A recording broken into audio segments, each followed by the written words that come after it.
வணக்கம். இன்றைய மாவட்ட செய்திகள். காஞ்சிபுரம் காமாட்சி அம்மன் கோவில் மாசி மாத பிரம்மோற்சவம் 4ஆம் நாள் விழா நடைபெற்றது. பட்டு, நவரத்தின ஆபரணங்கள், மனோரஞ்சிதம், மல்லிகை பூ மாலை அணிந்து சரஸ்வதி தேவிகளுடன் 5 குதிரைகள் பூட்டிய தங்க சூரிய பிரபை வாகனத்தில் அம்மன் எழுந்தருளினார்.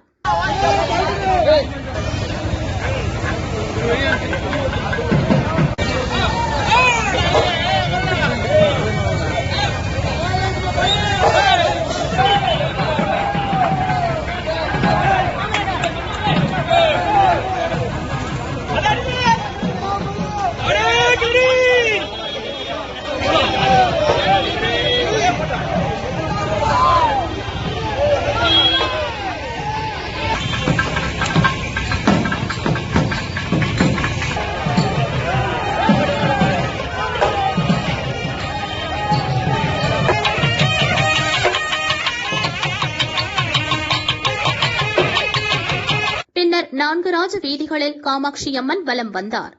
வழிநெடுக பக்தர்கள் தரிசனம் செய்தனர்.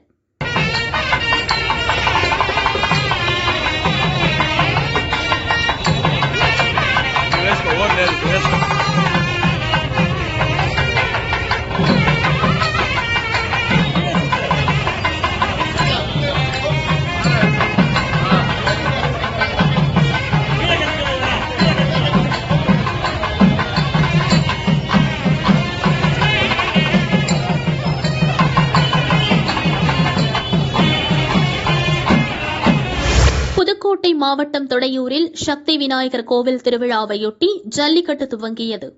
திமுக வடக்கு மாவட்ட செயலாளர் செல்லப்பாண்டியன் கொடியசைத்து போட்டியை தொடங்கி வைத்தார். மருத்துவ பரிசோதனைகளுக்கு பிறகு 700 காளைகளுக்கு அனுமதி வழங்கப்பட்டது. மொத்தம் 300 வீரர்கள் இதில் பங்கேற்றுள்ளனர். பல சுற்றுகளாக போட்டி நடக்கிறது. வாடிவாசலில் ஆக்ரோஷத்துடன் காளைகள் சீறி பாய்கின்றன.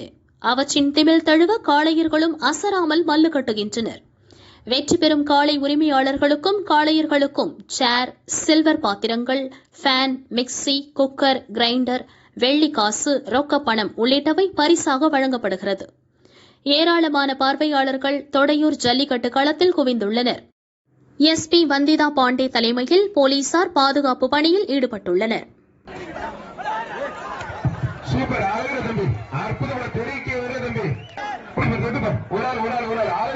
அற்புதமான தொட்டுப்பார் அருமையான காலை அருமையான விட்டாது ஒரு ஆள் மட்டும் மாடல் சூப்பர் வீரர் சூப்பர் விட்டாலும் அந்த பையன் மட்டும் நல்லா பிடிச்சிட்டாப்ல விளையாட்டு சிறப்பா ஒரு ஃபேன் என்ன சும்மா விட மாட்டீங்க போறீங்க அள்ளி இறைச்சிட்டு மாட்டோட ஊழல தேக்கி முத்துறாப்ல வீரர் பிடிக்க சொல்லி அது மாட்டில் போயிருக்கோம். அருமையான காலை அருமையான வீரர் வீடியோ செக் பண்ணி பாருங்க. இந்த மாடு பிடிப்பதற்கு காரணம் மாட்டோட ஓனர் வீரர் வெற்றி பெற்றா இருப்பான். பிடிப்பார் ஒரு தங்க காசு ஒண்ணு ரெங்கராஜ் தலைவர் ஒரு தங்க காசு ஒண்ணு அளவுல சூப்பர் மாடுங்க. ஆத்தடி பெருக்கே விடுது அருமையான தொட்டுப்பார் அருமையான மாடு அருமையான ஒரு விட்டாத மாடுபிடி அருமையான மாடு தொட்டுப்பார். மாவட்ட செயலர் கே செல்லப்பண்ணி நடந்து ரொக்க பரிசு அருமையான மாடு வெற்றி பெற்றிருப்பான். ஒரு ஆள் பிடிச்ச ஒரு ஆள் விட்டுங்க தம்பி. அருமையான மாடுங்க அருமையான பறக்க ஓடுதுங்க மாடு சூப்பர் மாடு வெற்றி பெற்றது. 2 பேரும் உள்ள வரணும் கயிறு பிடிக்கிறதுக்கு தொட்டுப்பார் மாடு சூப்பர் வீரர் சூப்பர் கரகரன்னு சுத்துங்க. அருமையான மாடு அருமையான வீரர் முடிஞ்சுப்பார் அவனை ஜல்லிக்கட்டு விளையாட்டுல ஏகே கண்ணன் மாதிரி தெரிவிக்க விடுங்க. அருமையான மாடு வெற்றி பெற்றது. சிறப்பு ரொம்ப பரிசு மாடு சூப்பர் மாடு வெற்றி பெற்றது. மாடு சூப்பர் அருமையான மாடு அழகா சூப்பர் மாடு தெரிக்க விடு சத்தியம் மகள மரப்பா சொன்ன கோச்சுக்காதீங்க பிரதர். நீங்க காலை அருமையான வீரர் 2 பேருக்கு வாழ்த்துக்கள். மாடு வெற்றி பெற்றது. 2 பேருக்கு வாழ்த்துக்கள். மாட்டுக்காட்ட காசு கொடுங்க அவராஜ் சந்தோஷமா போட்டோம்.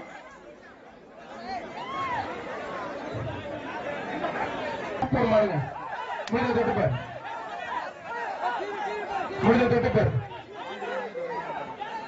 தம்பி வேலை பிடிக்காதீங்க. பிடிச்ச எக்ஸ்ட்ரா பரிசு மாவட்ட செயலர் கே செல்லப்படியில திரும்பி எக்ஸ்ட்ரா பரிசு தான்.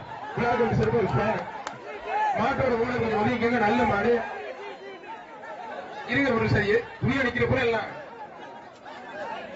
மாட்டோட ஓட ஒதுக்கிங்க. பெரிய பரிசை போட கொஞ்சம் ஒதுக்கிங்க பிரதர். புரிய முடிஞ்ச தொட்டு புடி வீரர் பிடிச்ச பரிசு எக்ஸ்ட்ரா பரிசு ஒன்று புடி எல்லாமே அழைக்கிற யாரையும் பிடிக்கிறது மாடு வெற்றி பெற்றது. விருதுநகர் மாவட்டம் வெம்பக்கோட்டை அருகே ராமதேவன்பட்டியில் உள்ள பட்டாசு ஆலையில் நேற்று பயங்கர வெடி விபத்து ஏற்பட்டது. உடல் சிதறி 10 பேர் மரணமடைந்தனர், 4 பேர் பலத்த காயமடைந்தனர். இது தொடர்பாக ஆலங்குளம் போலீசார் விசாரித்தனர்.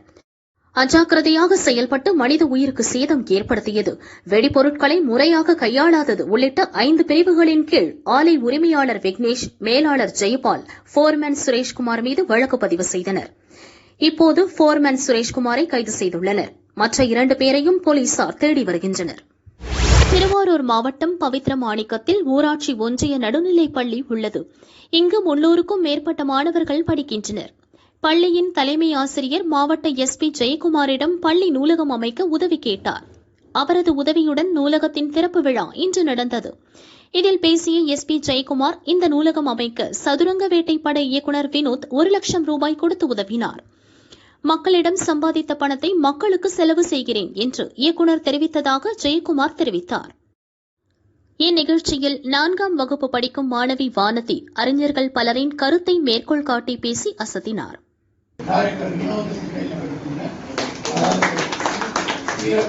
இருக்கக்கூடிய சதுரங்க வேட்டை, வலிமை, முயற்சி போன்ற படங்களை எடுத்தவர். அவர் தான் இதுக்கு உங்களுக்கு ஸ்கூலுக்கு ஸ்பான்சர் பண்ணியிருக்காரு. வரமாட்டேங்கிறாரு. இன்னொரு நாள் அழைச்சிட்டு வரேன். ஏன்னா அவங்களுக்கு இது ஆர்வம் இருக்கு. நாங்கள் மக்களிடம் பெறக்கூடிய அவர் ஒரே ஒரு வார்த்தை சொன்னாங்க, நாங்கள் பெறக்கூடிய பணத்தை அவங்களுக்கு நான் திருப்பி தரேன் அப்படின்ற ஒரு சாதாரண அமௌண்ட் கிடையாது. அவருக்கும் அவருடைய நண்பர் சரவணன் ஒரு டைரக்டர் இருக்காரு, 2 பேரும் சேர்ந்து பண்ணியிருக்காங்க. அவர்களுக்கும் இந்த தருணத்தில் நான் நன்றியை உங்கள் சார்பாக நன்றியை தெரிவித்துக் கொள்கிறேன். முதலில் சமத்துவம் என்றால் என்ன? சமூகத்தில் ஏற்றத்தாழ்வுகளை தூக்கும் போது அதை அடித்து நொறுக்க வந்த ஆயுதம் தான் சமத்துவம். இது சமூக சமத்துவம், பொருளாதார சமத்துவம், அரசியல் சமத்துவம் என்று பல வகைகள் இருக்கிறது. இதில் சிலவற்றை காண்போம். சாதி மதங்களை களையெடுக்க வந்ததுதான் கடவுளின் அவதாரம். ஆனால் அந்த கடவுளுக்கிடையே சாதிய சாயங்களை பூசிவிட்டான் மனிதன். யூதரோ கிரேக்கரோ இல்லை, பந்தமோ சுதந்திரமோ இல்லை, நாம் எல்லோரும் இறைவனின் குழந்தைகள் தான் என்கிறது பைபிள். புதுச்சேரி மக்களவைத் தேர்தலில் அதிமுக போட்டியிட இருப்பதையொட்டி இரட்டை இலை சின்னம் வரையும் பணியை மாநில செயலாளர் அன்பழகன் துவக்கி வைத்தார்.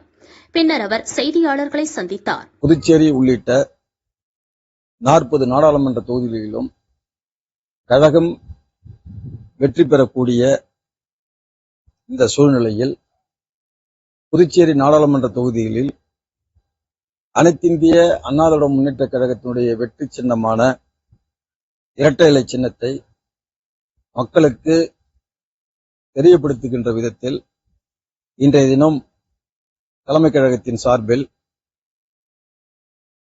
புரட்சித் தலைவரினுடைய வெற்றி சின்னம் மாண்புமிகு புரட்சித் தலைவி அம்மா அவர்களாலும் மாண்புமிகு எடப்பாடியார் அவர்களாலும் பாதுகாக்கப்பட்ட வெற்றி சின்னம் இரட்டை இலை சின்னத்தை புதுச்சேரி மாநிலம் முழுவதும் 30 சட்டமன்ற தொகுதிகளிலும் இரட்டை இலை சின்னத்தை வரைவதற்காக இன்றைய தினம் அந்த சின்னம் வரைகின்ற ஒரு பணியை கழகத்தின் சார்பில் நாங்கள் துவக்கி வைத்திருக்கின்றோம். அனைத்து இந்திய அண்ணா திராவிட முன்னேற்ற கழகம் புதுச்சேரி நாடாளுமன்ற தொகுதிகளில் அதிமுக போட்டியிடுவதற்கு ஏதுவாக கழக பணியை நாங்கள் மற்ற கட்சியினரை விட விரைந்து இன்றைய தினம் செயல்படுத்தி வருகின்றோம். எய்ம்ஸ் மருத்துவமனைக்கு அடிக்கல் நாட்டப்பட்டது. தற்போது திராவிட முன்னேற்ற கழகம் பொய்யான வாக்குறுதிகளை கொடுத்து நாங்க ஆட்சிக்கு வந்த எய்ம்ஸ் மருத்துவமனை உடனே கட்டுவோம்னாங்க. ஒரு செங்கலை தூக்கி உதயநிதி ஸ்டாலின் காட்டினாரு. அதே போல நாங்க ஆட்சிக்கு வந்தா நீட்டு விலக்கு முழுமையாக பெறுவோம்னாங்க. இன்று வரைக்கும் நீட்டு விலக்கும் பெறவும் இல்ல. நீட்டை சொல்லியே காட்டுன்னு சொல்லிட்டு ஒரு காலத்தை ஓட்டி போயிட்டாங்க. 3 ஆண்டு காலம் திறமையுள்ள மாணவர்களை ஏமாற்றுறதுக்கு தான் திராவிட முன்னேற்ற கழகத்தினுடைய ஒரு அம்ச சாதனையா முடிஞ்சது. அதே போல 3 ஆண்டு காலம் ஆட்சியில் இருக்கிறாங்க. இந்த நாட்டினுடைய பிரதமரை தமிழகத்துடைய முதலமைச்சராக இருக்கக்கூடிய ஸ்டாலினுடைய புதல்வர் போய் கூப்பிடுறாரு. விளையாட்டு போட்டி துவக்கி வைக்கணும். அதே போல சினிமா நடிகர்களுடைய நாட்டியத்தை நீங்க கண்டு கழிக்கணும்னு சொல்லிட்டு கூப்பிடுறாரு. உடனே இந்த நாட்டினுடைய பிரதமர் அங்க ஒரு 4 மணி நேரம் ஸ்பெண்ட் பண்றாரு. அப்படிப்பட்ட சக்தி வாய்ந்த அப்படிப்பட்ட பிஜேபியுடன் நேரடி உறவிலும் ரகசிய உறவிலும் ஈடுபட்டு கொண்டிருக்கின்ற இந்த திராவிட முன்னேற்ற கழகம் ஏன் எய்ம்ஸ் மருத்துவமனை கட்டுவதற்கு எந்த விதமான ஏற்பாடுகளும் செய்யவில்லை? 3 ஆண்டு காலம் நீங்க என்ன செஞ்சுக்கிறீங்க? மத்திய அரசை எதிர்த்து உங்களால ஏதாவது செய்ய முடியுமா? ஏதாவது செய்ய முடியுதா? அப்ப தமிழ்நாட்டில் இருக்கின்ற மாணவர்களை பத்தி உங்களுக்கு கவலை கிடையாது. இன்றைக்கு இந்த நாடு முழுவதும் கிட்டத்தட்ட 50க்கும் மேற்பட்ட இடத்துல எய்ம்ஸ் மருத்துவமனை அடிக்கல் நாட்டப்பட்டு முடிக்கப்பட்டிருக்கின்றது. ஆனா தமிழகத்துல மட்டும் இந்த மருத்துவமனையினுடைய இன்றைக்கு அடிக்கல் நாட்டப்பட்டதோடு அப்படியே இருக்குது.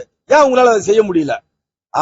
ஆக மொத்தத்துல உங்களுடைய பிரச்சனை, உங்களுடைய நலன், உங்களுடைய குடும்ப நலன், அதை மட்டும்தான் திமுக பார்க்குதே தவிர தமிழகத்தினுடைய மக்கள் நலன், மாணவர்களுடைய நலனை பத்தி திராவிட முன்னேற்ற கழகத்துக்கு அக்கறை இல்லை.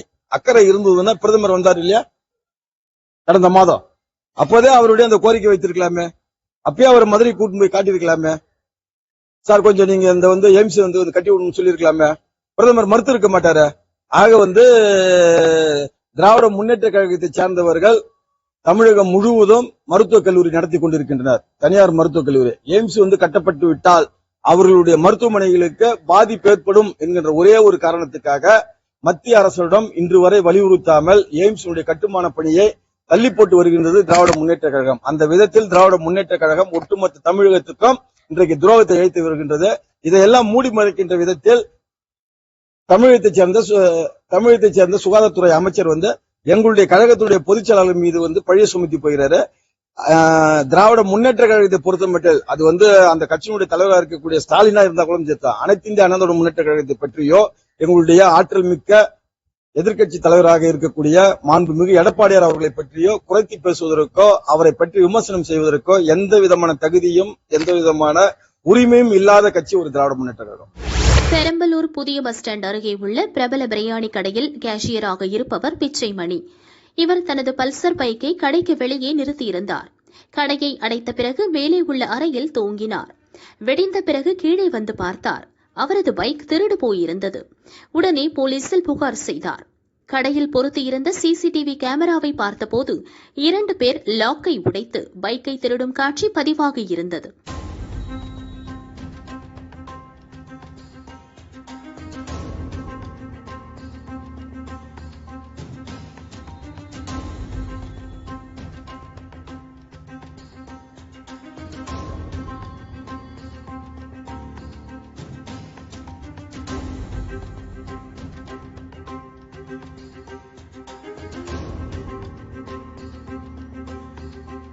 சிசிடிவி காட்சியை வைத்து ஆசாமிகளை போலீசார் தேடி வருகின்றனர்.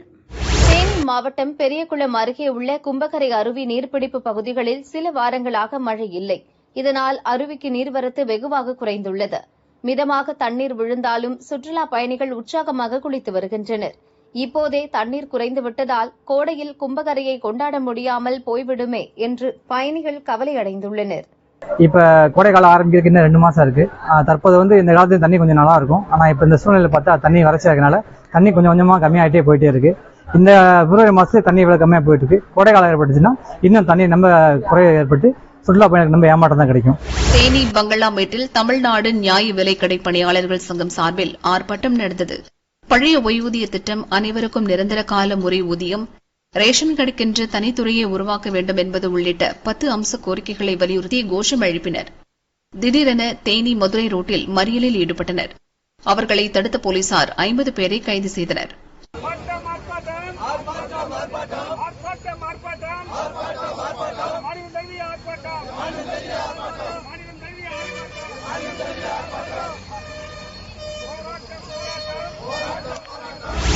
சென்னை சோழிங்கநல்லூர் ஆவின் பால் விற்பனை நிலையத்தில் ஆவின் தினம் கொண்டாடப்பட்டது. ஆவின் கூடுதல் தலைமை செயலாளர் மங்கத்ராம் சர்மா தலைமை தாங்கினார். நிர்வாக இயக்குநர் வினித், பொது மேலாளர் ஆலின் சுனேஜா முன்னிலை வகித்தனர். இதையொட்டி கரகாட்டம், ஒயிலாட்டம், பொய்க்கால் குதிரையாட்டம் நடந்தது.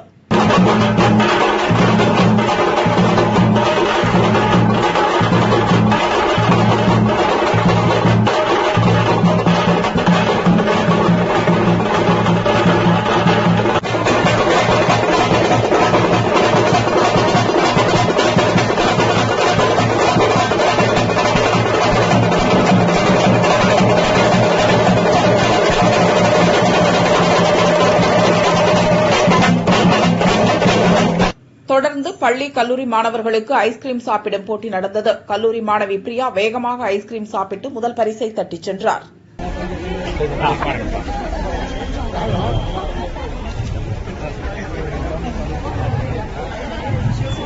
யாரையும் பார்க்க வேண்டாம், சாப்பிடுறதுல போட்டு இருக்கலாம், ரொம்ப இது பண்ண வேண்டாம், பொறுமையா சாப்பிட்டு. தேங்க்யூ.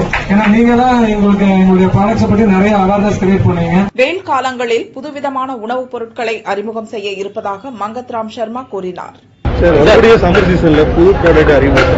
புது வருமா, அது நம்ம கண்டிப்பா வரும். இப்ப நம்ம பிளான் பண்ணிட்டு இருக்கோம். எப்போ வருஷத்துக்கு இது நம்ம இந்த வருஷக்கு நம்ம ஆவின்க்கு மாடர்னைசேஷன் பண்றதுக்கு அதே மாதிரி டைவர்சிஃபை பண்ணா இன்னும் அதிகமா பண்ணோம். வேற சம்மர் ப்ராடக்ட் இருந்தா சரி, வேற குளிர்ல அந்த மாதிரி இன்னும் இந்த மாதிரி பட்ஜெட்டுக்கு நம்ம கவர்மெண்ட் சார்பால இருந்து ட்ரை பண்ணிட்டு இருக்கோம். இன்னும் என்ன நம்ம ஆவின் சார்பாக நிறைய ப்ராடக்ட் வரும், நிறைய வெரைட்டி வரும். இன்னும் நம்ம கன்சூமர்ஸ்க்கு நல்ல சேவை பண்ணோம். அந்த நோக்கத்தில் பண்ணிட்டு இருக்கோம். மயிலாடுதுறை மாவட்டம் சீர்காழியில் பிற கட்சியினர் அதிமுகவில் இணையும் நிகழ்ச்சி நடந்தது. இதில் பேசிய எடப்பாடி பழனிசாமி, அதிமுக ஆட்சியில்தான் 50 லட்சம் விவசாயிகளுக்கு ரூபாய் 9,400 கோடி இழப்பீடு தொகை பெற்றுத் தந்தது. பாதிக்கப்பட்ட பயிர்களுக்கு தற்போது காப்பீட்டுத் தொகை பெற்றுத்தர முதல்வர் தவறிவிட்டார். விவசாயிகளுக்கு துரோகம் இழைக்கும் அரசாக திமுக அரசு உள்ளது என குற்றம் சாட்டினார். பின்னர் செய்தியாளர்களை சந்தித்தார். வருகின்ற நாடாளுமன்ற தேர்தலில் தேசிய கட்சியுடன் கூட்டணி இல்லை. வருகின்ற நாடாளுமன்ற தேர்தலில் தேசிய கட்சியுடன் கூட்டணி இல்லை அதிமுக. நீங்க கற்பனையான கேள்விக்கு பதில் சொல்ல முடியாது. உங்களுடைய கூட்டணி சிறப்பான கூட்டணி அமையும். சிறப்பான கூட்டணி அமைச்ச பிறகு எல்லா பத்திரிகைகளுக்கும் ஊடகங்களுக்கும் நாங்கள் உங்களை வரவழைத்து செய்தி வெளியிடுவோம். மேகதாது பிரச்சனை தெளிவா விளக்கமா நான் அறிக்கையின் வாயிலாக தெரிவிச்சிட்டேன்.